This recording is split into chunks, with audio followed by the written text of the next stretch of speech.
we're going to go through today time and expense, our systems for that. We'll do some samples and show you all how it's done. As far as browser requirements, it should work with pretty much anything recommended by Dell Tech is Firefox, which is what I'm going to use for the demo today. But I know we have a lot of people that use Chrome and Internet Explorer too, so you should be pretty well covered. And URL is pretty easy, just timesheet.idsi.com. And for the login ID, it's the same one, the ID and password that you've been assigned already. You should all have that, and same one used for webmail. When you change your webmail one, it will use the new password here as well. It all queries the same system, LDAP backend for those that care. The domain is IDSI. So you're going to log in with this.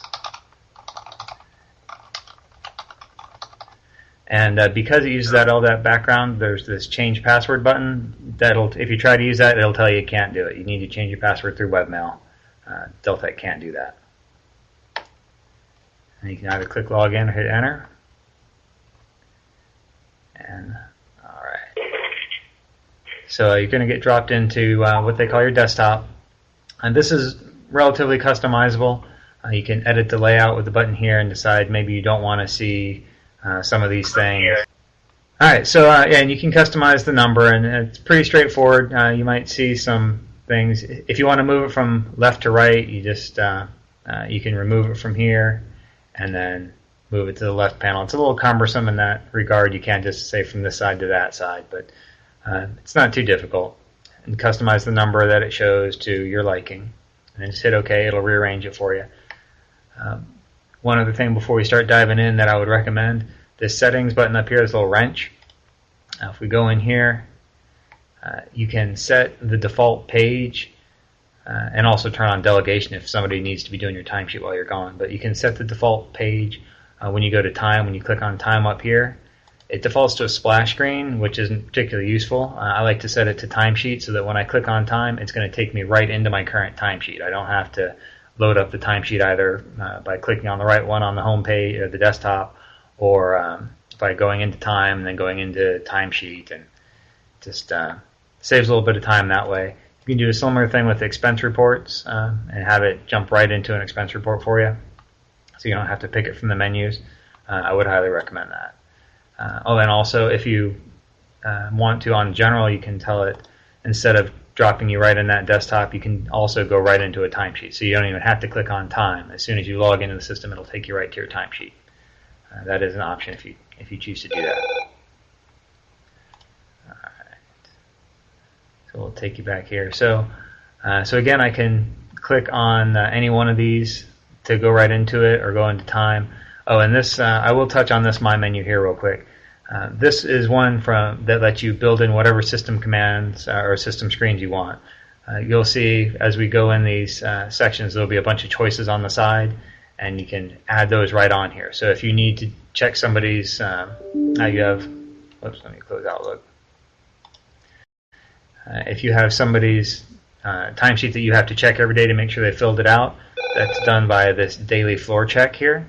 So you can add that in there and have that as a quick thing. And so now you don't have to go to time and then utilities or wherever it is, daily floor check. You can just pop into it right here, just to make your life a little easier. So if we want to fill out our timesheet, you can go over here into time. And if you haven't selected under the options to drop you right into your timesheet, then this is where you'd have to go to record time and then timesheet. So it's more of a hassle that way. And you'll probably be running a higher resolution, so you'll be able to fit a little bit more. It's kind of cramped on this because I lowered it down to make it a little more visible on the screen sharing. And you can see I've already got some things loaded in here. Here's my current timesheet. When you start, though, you're going to have all blank lines with this little magnifying glass here. We're going to click on that to bring up the charges that we have access to. And this will only be ones you have access to, so if you have nothing in here, it's because you haven't been set up yet. Or if we have a new contract, it won't show up in here until we have it listed. So you'll be able to drill down with these little pluses on the left, pick the one you want to charge to, and then add it to your timesheet. I'll go ahead and do it, why not? So there we go there. Alright, and so if we want these, say we're going to be charging to this every time, and we want to have it load all the time, there's a couple of shortcuts that we can do to make that happen. First thing we'll need to do is select the line and then go to add line to favorites. And what that's going to do is in this charge lookup, this first one was favorites, and this is just things that we've manually put on there. So we can just click that and add the timesheet right from there. If we want to do it manually, maybe we don't want it to be automatically on the sheet, but we want to have it so we don't have to drill down through the menus to get to it. We can do that. But if we, we checked that one for that. If we check this load box, whenever we have a new timesheet, it's going to automatically put them on there. So whenever I start my timesheet, I've got all 4 of these automatically loaded in there. Those are the ones that I charge to regularly. So I don't have to look them up. And the only time I have to go in and pick something is if there's some other new thing that I don't normally charge to. So it's definitely a handy convenience to make this a little bit easier. So we'll scroll over here. We can just type in the hours. And if we save our timesheet and then make a correction to it, like say maybe I accidentally put 22 hours in there. We save the timesheet at the end. It will prompt you if you haven't saved, if you made a change and you haven't saved it. Now if we go back in here and say, whoops, that was just 2 hours, it's going to keep a count of the revision on there and see that, that's not what you originally put in, so we're going to need a reason for that, and it'll ask me that when I go to save it again. The other thing before I do that I want to show you is, there we go, the holidays will show up in this yellow. We don't use the system to track PTO, we do that separately. So on PTO days, you'll just put in 8 hours for your PTO, and you'll get a prompt about that as well, which I'll show you here. So I'll go ahead and save it. So here's where I change those hours from 22 to 2, and it's going to ask me why. I'll just put in typo or whatever the reason happens to be. And there we go. Now we're saved. So it does that just for an accounting record. That way they know we're not messing with the system by putting it in there. You can delete lines by selecting them and hitting delete. I guess the holiday thing will show up on when I actually go to sign it. So then signing happens at the end of the pay period. So I'll go ahead and sign it now just so you see it. But and I'll be able to back that out later. So first it's going to save it. Then it's going to say for the holidays, oh no, you haven't specifically told our system it's a holiday. It's because we use that PTO charge account. So that's this is a normal thing. It's just a warning. It's not an error. You don't have to worry about it. You can just hit continue. I'll cancel that out so I don't actually sign my timesheet. And that's it. You can browse back and forth between prior timesheets by clicking these little arrows over here or searching. If you're a supervisor, you can search for other people's timesheets as well and see how exactly they filled them out. You will get notifications when they sign their timesheets for you to go in and check and approve their hours. I believe how that works. I don't have anybody's timesheet that I approve, so unfortunately I can't show you exactly how that works. But the system sends emails out for all these types of notifications that we'll see for this, and expense reports and authorizations. We'll see that. So here's where that daily floor check is. If you wanted to go over there and do that and find it, there's probably not too much you're going to be doing under here. Most of these are back-end admin type stuff. Unfortunately, they don't hide them, but you will probably need to do that as the leads, and certainly if you have anybody that you need to approve their time for. That's pretty much all it is for time. It's pretty straightforward. You'll find out from Stacy who or what charges you're supposed to be charging to. You'll be able to pick them from the list, and it should be pretty easy. Just put in your time. We do ask that you do it daily and sign it at the end of the timesheet period so that we can get all that processed and worked through as fast as possible. For expense reports, we have two kinds in here. There are general expense reports, which just I bought something or something like that, and travel expense reports, which self-explanatory there. The general expense reports, you obviously need approval for whatever you're going to buy, but there's not a formal system where you have to go in and do the expense authorizations. When you're doing travel, though, you do need to have an approved expense authorization before you can create the travel expense report. So since it's a little bit simpler, we'll go ahead and start with the general expense report. So I'm going to go over here under general, expense, and then create. The date doesn't matter too much. Just should be for the day. Here's where you pick whether it's a general or travel. So we're going to pick general.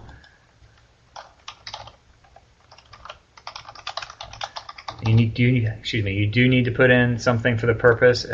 Just a sentence or two saying what it is fine. It doesn't have to be a paragraph long written justification. Just something in there so that we know what it's about. And hit continue. Very similar to your timesheet, we're going to go ahead and hit this little magnifying glass icon. And again, you'll get just the ones that you're allowed to charge to. So, for example, we'll come over here and say this is an indirect expense for office supplies, G&A office supplies. And I just clicked Add to Expense Report, and it's on there. If you need multiple charges, you can do that. Just hit Add Charge. It's going to add a new line, and we can pick a different one. Say we want to go Orlando's office supplies. I have to charge a lot of stuff in my role, so I've got a lot of codes. It automatically split the allocation 50-50. Kind of a quirk of the system is if we were to add a third at this point, it actually would just make that 0 and leave these 50-50. I'm not sure why it bothers with this at all, because I invariably have to change it back. And this is just the default. You can change this on your line items, but obviously it's more of a hassle to do it for every line item than it is to change the default here. So if we did have two things to charge, we could say one goes to this, and then when we, with the default here, and then when we add the line item, we'll say at the very end, it all goes to this other one down here. So go ahead and create that. And these, for some reason, they designed this a little differently. You don't have a save icon. Every move you do on this is automatically saved, as opposed to the timesheets where it saves when you tell it to save, or when you try to leave the page, it'll ask you about it. So you don't have to worry about saving here. At this point, we've got ourselves an expense report ID. If we want to change those charge codes that we did, then we can come under here under background, or change any of this stuff is all under here. Background, there's default charges, and the descriptions, things like that. But right here is the meat of it, and this doesn't work really well at low resolution, so you'll have to bear with me a little bit on that. When I add an expense, I can pick direct or indirect, and it's a little picky. As soon as I walk out or move the mouse out of here, it's going to take that away. So if I need to scroll down because my resolution isn't high enough, then it will. Sorry, I lost my train of thought. You just got to make sure you keep your cursor inside this box, otherwise it's going to be a real hassle trying to deal with that. So let's say office supplies. Again, just put in some kind of comment about what it is. I like to put in the vendor, say it's Amazon, and a description of what I bought. Another weird quirk of the system is if you put in an expense date of the day that you actually bought it, if that's before your expense report creation date, it complains about it. It doesn't make any sense. That's just the way Deltek made it, and there's really not anything we can do about it. Oh, that's another problem. Let me hide that thing. There we go. There's our continue button. So I just ignore it and leave it all the same. It's silly, but that's the way they made their system, and there's not really anything we can do about that until they fix it. So again, these are pretty self-explanatory. You just put in the amount. It was $1 million. None of it was personal. None of it was unallowable. All those come out, obviously, of what you get back. And continue. And here's where I was talking about where we can say, like, it really didn't go to this charge code at all. It was really all meant for this charge code. And then we have to further select specifically what kind it was. Was this, G&A home site? Or if you're doing direct, you'll get some other specific direct options under here. Just pick the one that's appropriate for what you're trying to charge to, and hit save. And then you have to wait for it to redraw. That's another kind of frustrating quirk of the system.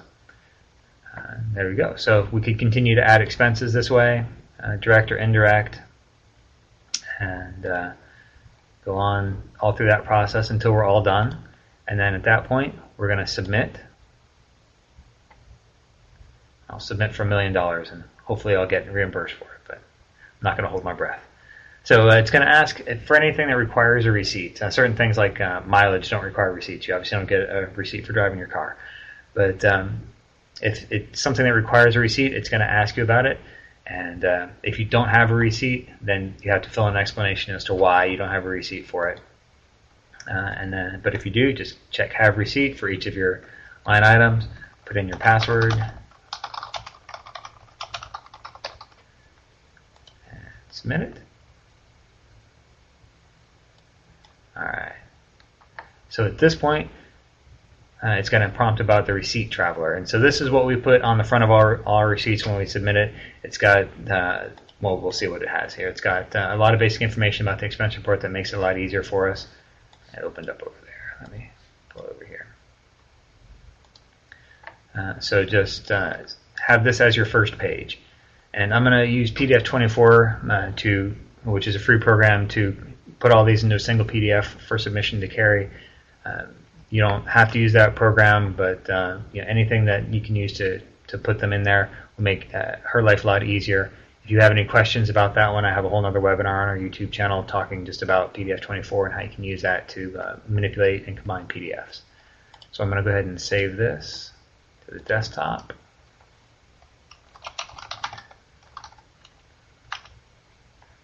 Alright. So I can close that. And I've got my fake receipt here on the desktop. I'm going to use PDF24 to combine them.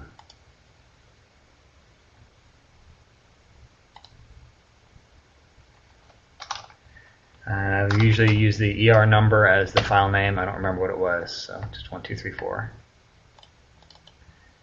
And there we go. So now I've got my expense report traveler, receipt traveler, and then my fake receipt here.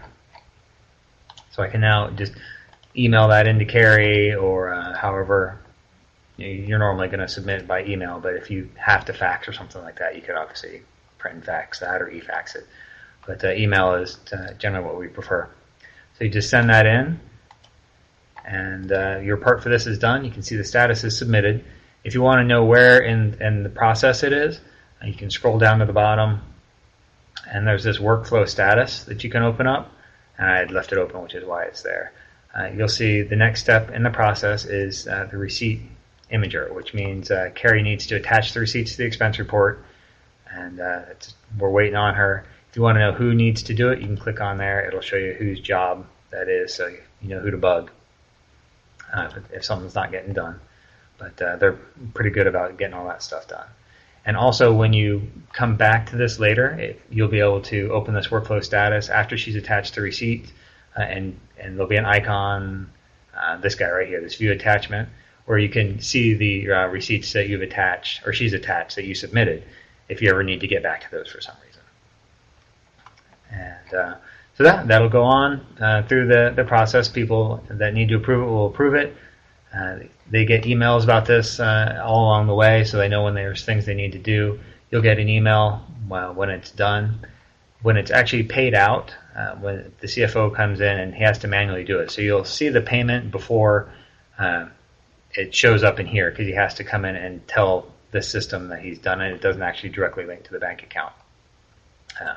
So you'll probably actually see the payment before you see that, but again, they do that pretty quick, so there shouldn't be too much of a lag time there.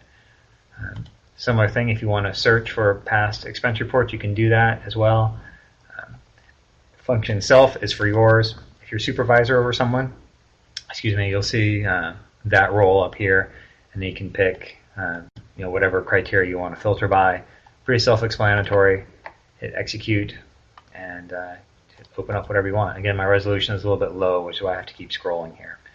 I hit OK. You open up multiple, you browse them with these little buttons up here, back and forth. All right. So now the slightly more complicated one is the travel, because we have to do the expense authorization first. The actual expense report part is basically the same, but right, come over here. Expense. So this time we're going to go under Plan Expenses, Expense Authorization.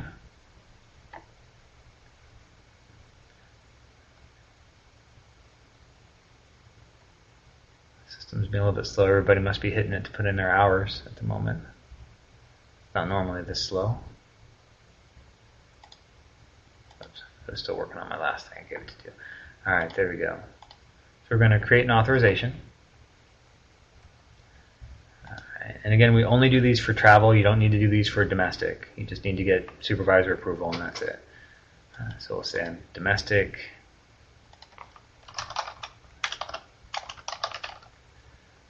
Pretty self-explanatory. Pick your days of travel.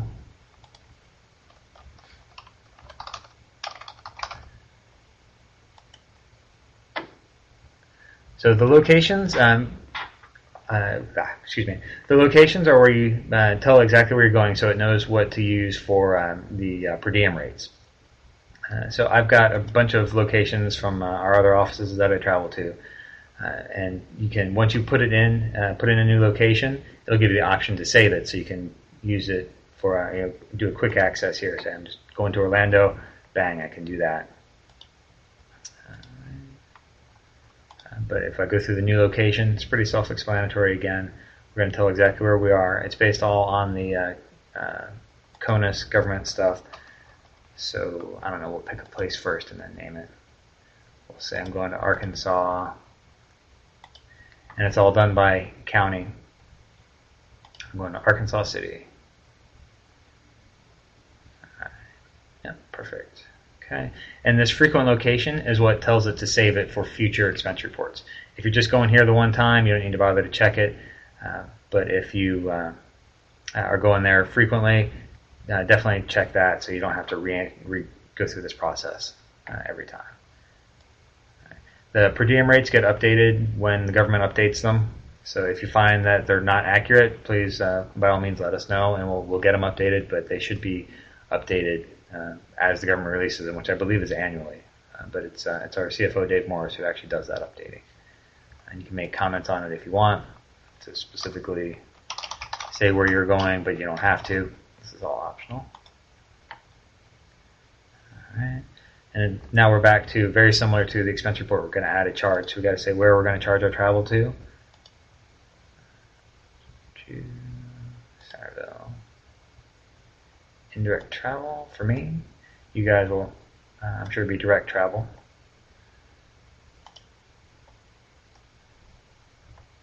All right. And now we go through the same process. We have a few different options here, but it's the same type of thing.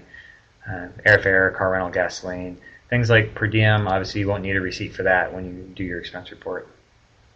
And it will preload for your locations which one you're going to. You can select multiple locations and say which days you're at which ones. If you want to see the rate it actually has in there, you can do that. It'll give you the full breakdown. Don't really need comments for something like per diem. For hotels and things like that, when I travel, I tend not to put in comments. I mean, it's pretty self-explanatory. The only exception is car rental and gas is the same category, so I will usually specify which is which, although the pricing makes it pretty obvious. So, we're just going. So at this point, we're building it in the same way that we would for an expense report, and it's all just what we expect the pricing to be. For the per diem, it automatically calculated that. For hotels and things like that, it will. You will need to put in hotels, airfare, stuff like that. You'll need to put in planned expense. When we get to the actual expense report, it will again look at all the per diem and fill in most of the stuff for you. So I guess we selected the per diem, 8 days. It's apparently fairly expensive. I guess that's not too bad now that I think about it. That's less than $100 a day. That's not bad at all. I think it was 83 actually based on the per diem. All right. Oh, whoops, I didn't pick a charge. There we go. All right, so you'll go through all your line items that you expect to have, and then you'll just hit submit on this. Same deal as before.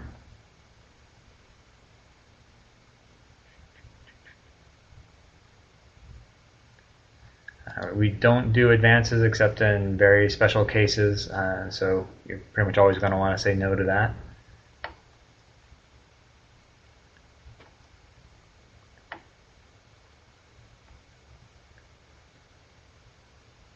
All right, and now we've gone to submitted status. So the supervisor now has been notified that this expense authorization needs to be approved. Anybody else that's in the chain that needs to approve it is going to get notified. My primary supervisor, the expense report administrator, I did it indirect, so the indirect expense authorization has to happen. If you are a supervisor, and when you get those notifications, you'll come in here and hit these thumbs up or thumbs down, as appropriate. Obviously, one is approval and the other is reject. The legend is down there. So that's how you'll actually go and approve them. All right, and so once that's approved, we're going to go here and create an expense report. And I did one earlier and got it pre-approved so we could keep things moving along. And like I said, it's basically the same as a general expense report in terms of adding them, but there are a couple of things that I wanted to show you. So we'll run through it real quick. So now when I create a new expense report, I'm going to tell it domestic travel. It's going to then pull up all of my approved expense authorizations. So give myself a little around the world in 80 days trip here. Again, it pre-filled with all the dates that I put in, the comment that I put in. All this is pulling from the expense authorization. It's been pre-approved. Oh, and I picked one that doesn't work right. Let me continue. To date.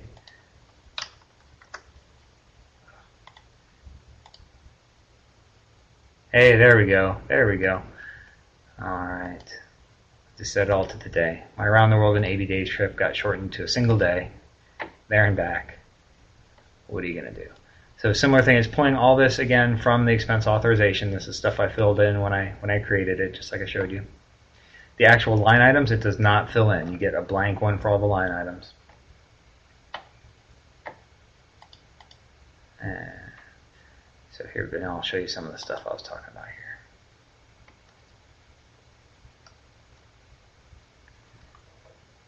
Yeah, so everything good to know. Yeah, again, if you hit this little arrow, it'll collapse this so you get more room. It's only a problem at really low resolutions like I'm at now for the sharing to make it all nice and big and viewable. So again, we can pick, just like we did on the expense authorization, we tell it where we're going, how much expense we actually incurred. It's almost always going to be employee paid. If there's something where the company has prepaid it, then that's when we use that, but that's very rare. So we got all the days right. Continue.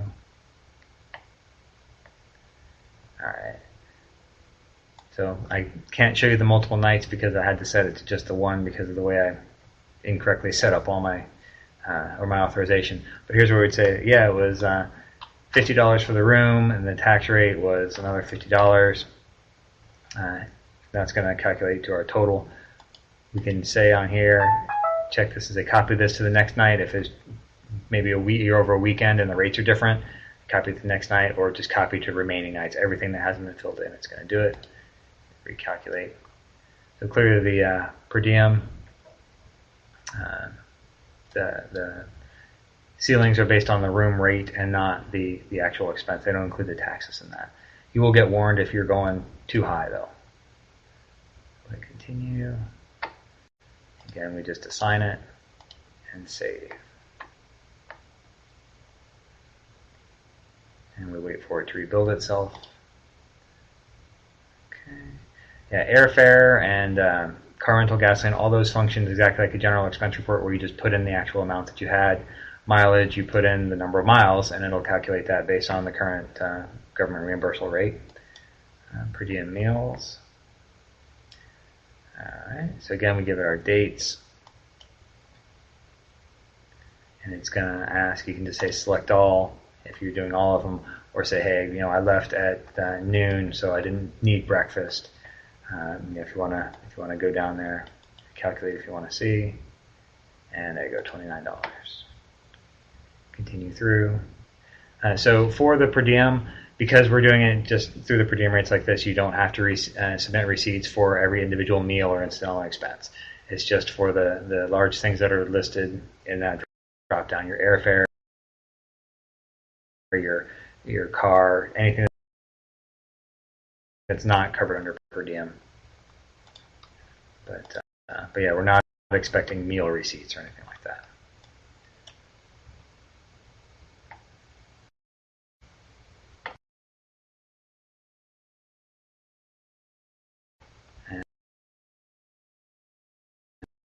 And there you go. And then once we've filled in all our stuff, then we hit submit, and that's it. Then it goes off for approval.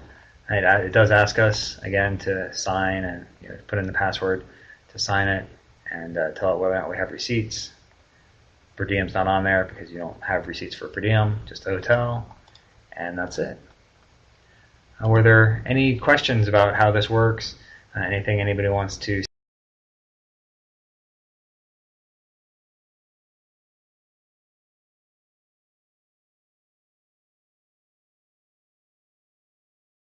see again or go over?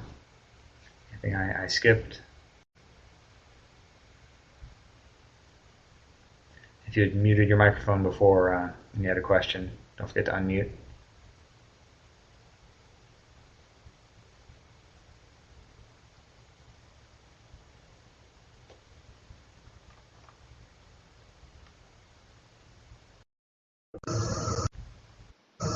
Michael, can you hear us? Yes, I can hear you.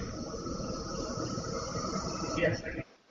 Okay, we have a question regarding expensing items separately from the way they were entered into the expense authorization. Can we expense airfare separately and then go back later and expense hotel and meals? Put them on two separate expense reports? You mean you want them on two separate expense reports? Well, the authorization is all one, but the expense reports might be separate. For example, hotel and meals on one and airfare on another. Yeah. You would have to fill out two separate expense authorizations to do that, because every time you do the expense report and you pick the authorization, it uses that one up.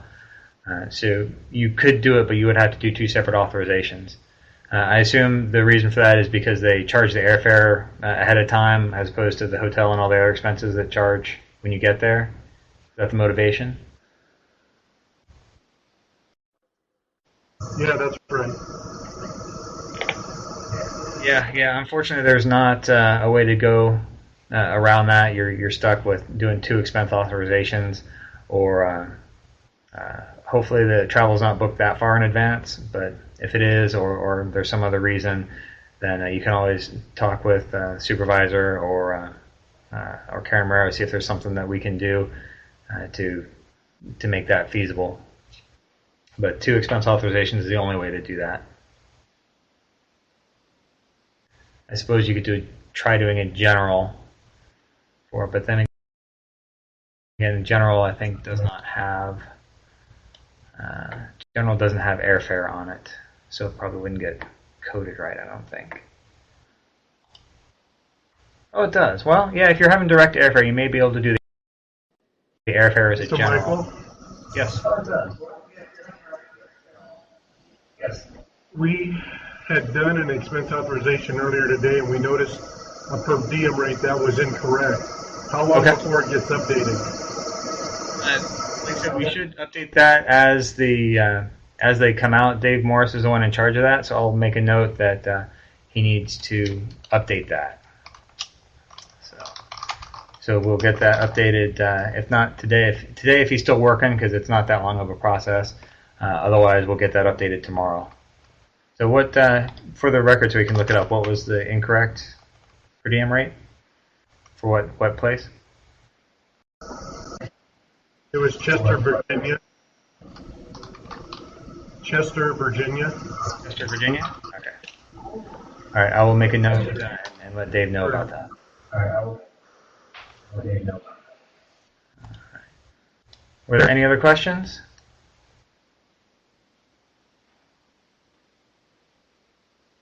All right. I guess we'll call it good. Of course, anybody that, if you have a question later, feel free to give me a call or an email or an IM, any number of ways. You can also talk to Karen Morero can help sometimes too, but or Carrie Cook, she's the one that does the expense report receipts and puts all that in, so she's very knowledgeable about it. But yeah, we'll be happy to help, and thanks for attending.